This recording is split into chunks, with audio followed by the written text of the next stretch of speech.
ಚಾಲನೆ ನೀಡಬೇಕು.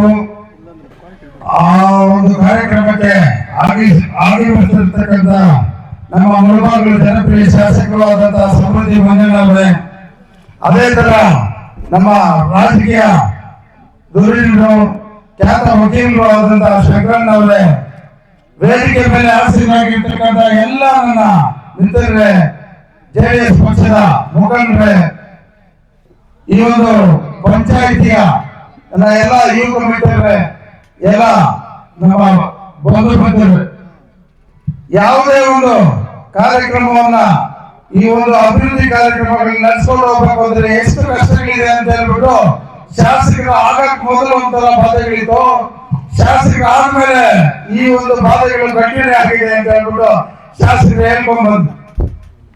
ಯಾವುದೇ ಒಂದು ಹಳ್ಳಿಗೂ ಹೋದ್ಮೇಲೆ ನಾವೊಂದು ರಸ್ತೆಯನ್ನ ಹಾಕ್ಬೇಕಾಗ್ತದೆ, ಒಂದು ಹೈಮಾಸ್ ಲೈಟ್, ವಾಟರ್ ಫಿಲ್ಟರ್ ಯಾವುದೋ ಒಂದು ಕೊಡ್ಬೇಕಾಗ್ತದೆ. ಯಾವುದೇ ಒಂದು ಸರ್ಕಾರದಲ್ಲಿ ಒಂದೇ ಒಂದು ಬಿಡಿಗಾಸು ಕೂಡ ಬೀಳ್ತಾ ಇಲ್ಲ. ನಮ್ಮ ಕೋಲಾರ ಜಿಲ್ಲೆಯಲ್ಲಿ 3 ಮೀಸಲು ಕ್ಷೇತ್ರಗಳಿದೆ. ಒಂದು KGF, ಬಂಗಾರಪೇಟೆ, ಮುಳಬಾಗಿಲು. 3 ಕ್ಷೇತ್ರಗಳಲ್ಲಿ ನಮ್ಮದ ಪಕ್ಕದ KGF ತಾಲೂಕಿಗೆ 100 ಕೋಟಿ ರೂಪಾಯಿ ಅನುದಾನ ಕೊಟ್ಟಿದ್ದಾರೆ. ಈ ಸಾಲಿನಲ್ಲಿ ಬಂಗಾರಪೇಟೆಗೆ 100 ಕೋಟಿ ರೂಪಾಯಿ ಅನುದಾನ ಕೊಟ್ಟಿದ್ದಾರೆ. ಮುಳಬಾಗಿಲು ತಾಲೂಕಿಗೆ 22 ಕೋಟಿ 50 ಲಕ್ಷ ರೂಪಾಯಿ ಕೊಟ್ಟಿದ್ದಾರೆ.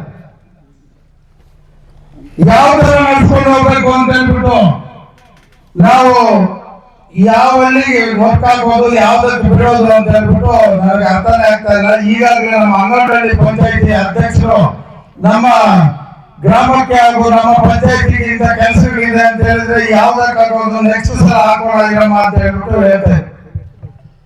ಈ ತರ ನಾವು ಸಿಎಂ ಆಗಿ ಇವರು ಪ್ರಮಾಣ ವಚನ ಮಾಡಿದಾಗ ಸಂವಿಧಾನದ ಮೇಲೆ ಪ್ರಮಾಣ ಮಾಡಿ ಇವರು ಪ್ರಮಾಣ ವಚನ ತಗೊಂಡ್ರು.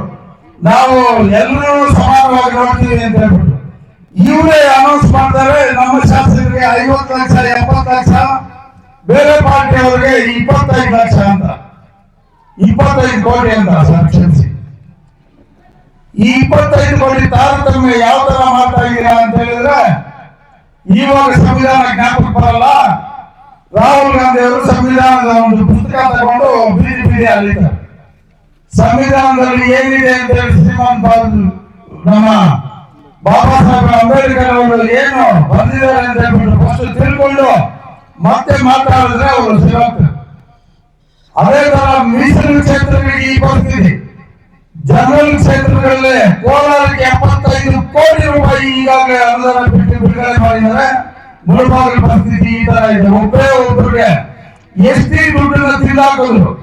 ಎಸ್ಟಿ ದುಡ್ಡು ತಿಂದಾಕಿ ಅವ್ರನ್ನ ಕೆಲವು ದಿನ ಬಂದಿಗಾಸಲ್ಲಿ ಇಟ್ಟು ಇವಾಗ ಅವ್ರಿಗೆ ಮತ್ತೆ ಮಿನಿಸ್ಟರ್ ಮಾಡಬೇಕು ಅಂತ ಹೇಳ್ಬಿಟ್ಟು ಹೊರಟಿದ್ದಾರೆ. ಒಬ್ಬ ಎಸ್ಟಿ ಜನಾಂಗದವ್ರಿಗೆ ಒಂದು ಬೋರ್ವೆಲ್ ಹಾಕೊಡೋದು ಕೂಡ ಆಗ್ತಾ ಇಲ್ಲ. ಈ ಪರಿಸ್ಥಿತಿ ಇದೆ. ಈಗಾಗಲೇ ಮುಳಬಾಗಿಲು ತಾಲೂಕಿನಲ್ಲಿ ನಮ್ಮ ಶಾಸಕರು ಏನು ಒಂದು 10 ದಿನದಲ್ಲೇ ಪಂಚಾಯಿತಿ ಟೂರ್ ಹಾಕೊಂಡಿದ್ದಾರೆ.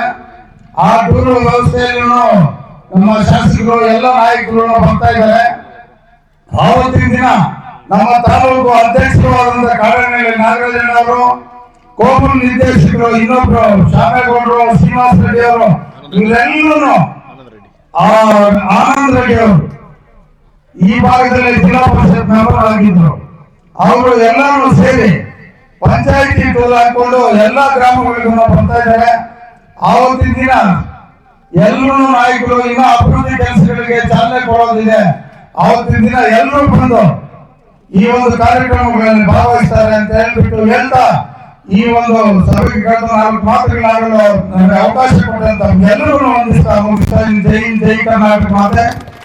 ಇನ್ನೊಂದು ನಮ್ಮ ರಘುಪತಿ ರೆಡ್ಡಿ ಅವರು ಹೇಳ್ತಾ ಇದ್ರು, DCC ಬ್ಯಾಂಕ್ ನಿರ್ದೇಶಕರಾಗಿದ್ದೇವೆ, ಇನ್ನ ಕೋರ್ಟ್ ಅಲ್ಲಿ ಇದೆ.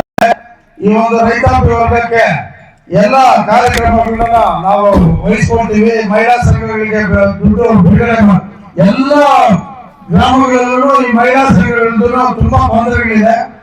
ಆದಷ್ಟು ಬೇಗ ನೀವು ಕೋರ್ಟ್ ಅನ್ನ ಫಾಲೋ ಮಾಡಿ ಈ ಒಂದು ಮಹಿಳೆಯರ ಒಂದು ಈ ಸಂಘಗಳಿಗೆ ದುಡ್ಡು ಬಿಡುಗಡೆ ಮಾಡೋದನ್ನ ಬೇಗ ಮಾಡ್ಕೊಡ್ಬೇಕು ಅಂತ ಹೇಳ್ಬಿಟ್ಟು ತಮ್ಮ ಪರವಾಗಿ ಹೇಳ್ತಾ, ಅದೇ ತರವಾಗಿ ಈ ಯುವಕ ಮತ್ತು ಬಲ್ಲ ಪಂಚಾಯಿತಿ ಎಲ್ಲರೂ ಒಗ್ಗೂಡಿಸ್ಕೊಂಡು ಹೋಗ್ತಾ ಇದ್ದಾರೆ. ಇವ್ರಿಗೆ ಎಲ್ಲಾ ತರವಾಗಿ ನಾವು ಬೆಂಬಲವಾಗಿ ನಿಲ್ತೀವಿ, ಮುಂದೆನೂ ನಿಂತಿದ್ದೀವಿ, ಇವಾಗ ನಿಲ್ತೀವಿ ಅಂತ ಹೇಳ್ಬಿಟ್ಟು ಈ ಒಂದು ವೇದಿಕೆ ಮುಖಾಂತರ ನಾನು ಹರೀಶ್ ಅವರಿಗೆ ಅವರು ಯುವಕ ಮಿತ್ರರಿಗೆ ಎಲ್ಲರಿಗೂ ತಿಳಿಸಲು ನಾನು ಇಚ್ಛಿಸ್ತೇನೆ ಬಂದಿದ್ದೇನೆ.